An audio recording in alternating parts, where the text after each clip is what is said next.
Hello जी, राम राम साय। हमारा एक new vlog में था लोगों को बहुत बहुत स्वागत है। तो अट मैं और मारी सिस्टर आज मार्केट जावा। मार्केट में थोड़ा बहुत सामान लेना मन सासरे जाणु ये वास्ते। तो मेटा आएगा फैंसी स्टोर, अट थोड़ा बहुत छोटो मोटो सामान खरीद्यो।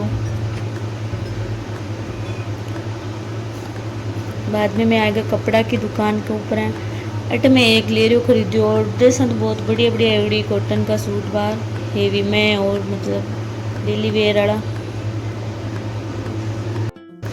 इस शॉप को नाम है पनियारी वस्त्र भंडार। तो सिना तो थे भी को अगर खरीदबो चाहो तो आटो खरीद सको।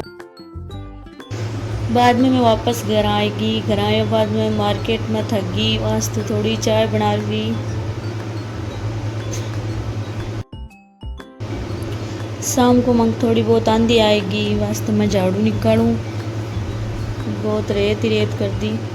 अटमा काकी भी देखो झाड़ू निकाल रही है।